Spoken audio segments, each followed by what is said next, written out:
Não foi por falta de aviso. El Niño e mudanças climáticas trazem calor extremo a praticamente todo o Brasil. A sensação térmica passou de 50 graus em alguns lugares. E a estiagem e as altas temperaturas fazem crescer os incêndios no Pantanal. Os registros de fogo em novembro bateram recorde.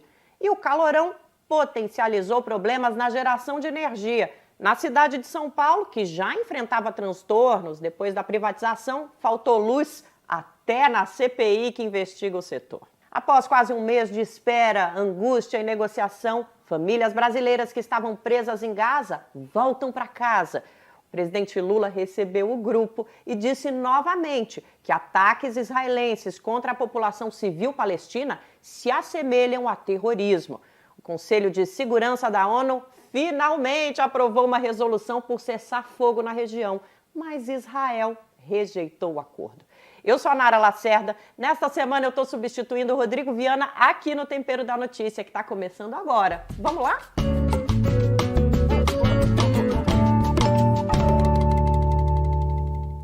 Praticamente todo o território brasileiro foi tomado por uma onda de calor nesta semana, que ainda está rolando. Inicialmente, as previsões eram de calorão, principalmente no centro-oeste e no sudeste. Mas, conforme as temperaturas foram aumentando nesses lugares, a sensação sufocante ganhou potência e se espalhou também pelo norte, pelo nordeste e pelo sul do Brasil. Em alguns locais, a sensação térmica passou de 50 graus. As temperaturas medidas chegaram a 42 graus nos termômetros. E ainda é possível que o cenário represente um recorde histórico para o país inteiro nos próximos dias. Segundo o alerta do Instituto Nacional de Meteorologia, são mais de 2.700 municípios em situação de grande perigo por causa da onda de calor. Em todos esses lugares, as temperaturas podem ficar até 5 graus mais altas do que o registrado normalmente. Enquanto isso, a região sul do Brasil encarou chuvas violentíssimas ao longo da semana, principalmente o Rio Grande do Sul. Na quinta-feira à noite, um temporal agressivo atingiu a cidade gaúcha de Giruá e deixou um rastro de destruição. Mais de 50 pessoas ficaram feridas e uma morte foi registrada. Assim como o calor, esse cenário pode se espalhar e atingir partes de São Paulo, Minas Gerais, Rio de Janeiro, Mato Grosso, Goiás, Distrito Federal e Tocantins. Regiões que o INMET já colocou sob alerta de perigo potencial para tempestades.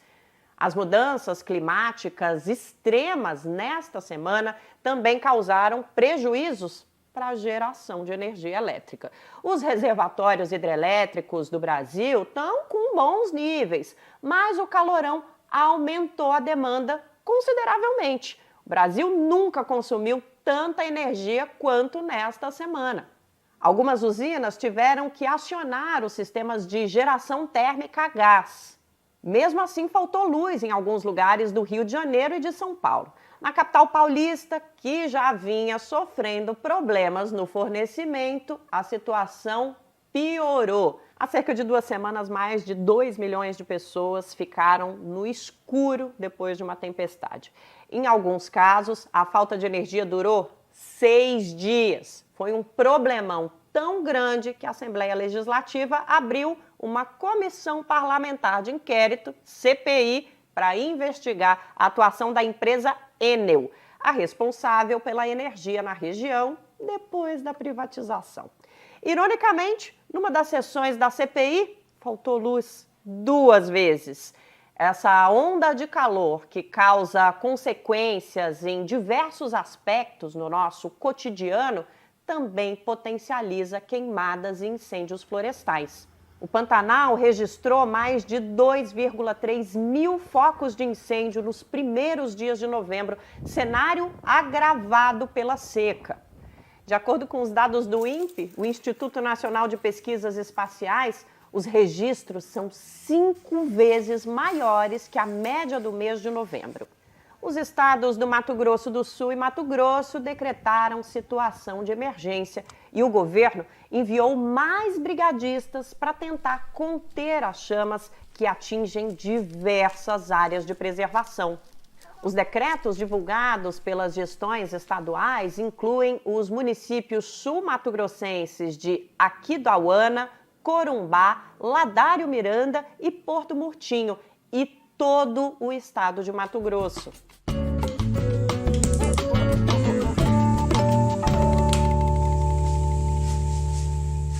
Quem vai para a panela de pressão nesta semana é o primeiro-ministro israelense Benjamin Netanyahu. Ele sofreu 2 reveses, um interno, que veio da oposição em Israel, e outro internacional, que pede julgamento na Corte Internacional por crimes contra a humanidade, nos ataques contra o povo palestino. Ele já tinha popularidade em baixa em determinados setores do país por ser extremamente conservador e ter tomado medidas polêmicas nos últimos anos. No primeiro semestre deste ano, por exemplo, o primeiro-ministro encampou uma reforma judicial no país muitíssimo criticada. Na época, pesquisas apontavam que mais de 60% da população local não aprovavam a medida, que na prática tirava do judiciário o poder de anular qualquer decisão de Netanyahu. Depois da guerra, a imagem dele está ficando ainda mais arranhada. A principal reclamação da sociedade é de que o governo de Israel estava despreparado para lidar com os ataques do Hamas que ocorreram em 7 de outubro. Demorou para mandar socorro e deixou civis lidarem com a situação sozinhos.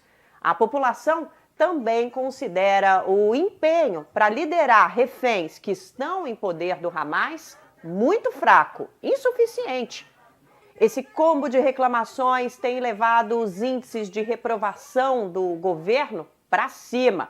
Pesquisas mais recentes indicam que Netanyahu é desaprovado por 70% a 80% da população.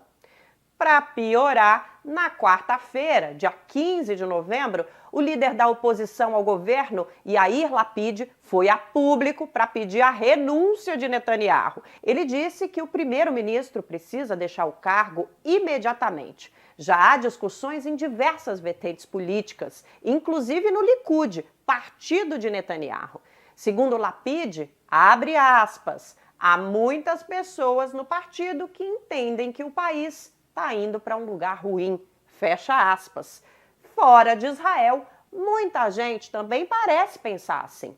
Tanto que nesta semana a ONU conseguiu finalmente aprovar uma resolução no Conselho de Segurança aprovando cessar-fogo e ajuda humanitária na faixa de Gaza, restabelecendo serviços essenciais. Israel negou o acordo. Para piorar o desgaste na imagem de Netanyahu, a Turquia indiciou o primeiro-ministro formalmente no Tribunal Penal Internacional. E sabe quais são as acusações? Genocídio contra a população que vive na faixa de Gaza.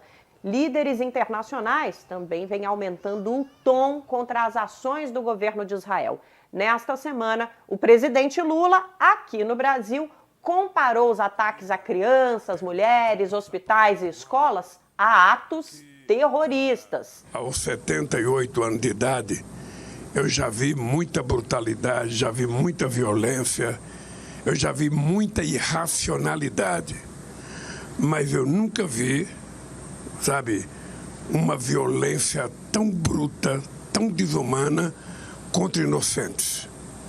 Porque se o Hamas cometeu um ato de terrorismo e fez o que fez, o Estado de Israel também está cometendo vários atos de terrorismo ao não levar em conta que as crianças não estão em guerra, a não levar em conta que as mulheres não estão em guerra, a não levar em conta que eles não estão matando soldados, eles estão matando junto crianças. Já estão mais de 5 mil crianças, tem mais de 1.500 crianças desaparecidas que certamente estão no meio dos escombros. E depois a destruição de tudo que as pessoas levam décadas para construir uma casa, uma rua, um prédio, uma escola, um hospital, e depois uma simples bomba detona aquilo, sem ninguém assumir responsabilidade, sabe quem é que vai recuperar aquilo? Então, eu quero dizer para vocês que hoje é um dia de felicidade porque a gente está recebendo aqui, sabe, 32 famílias, 32 seres humanos que já viveram em paz, que sabem o que é a paz, que sabem o que é a harmonia e não precisava viver no inferno que viveram durante esses últimos 37 dias. Antes disso, a África do Sul já tinha anunciado a retirada do corpo diplomático de Israel. Já a Bolívia cortou totalmente as relações com o país e até líderes que relutavam em condenar as ações israelenses estão mudando o tom. O presidente da França, por exemplo, Emmanuel Macron, afirmou, abre aspas, Israel deve parar de matar bebês e mulheres em Gaza, fecha aspas. E até os Estados Unidos, que prestam apoio praticamente incondicional a Israel, ensaiaram apoiar um pedido de cessar-fogo recentemente. Embora o presidente Joe Biden ainda venha se esforçando para justificar os ataques, como o que ocorreu nesta semana em um dos únicos hospitais que ainda estava em operação no território.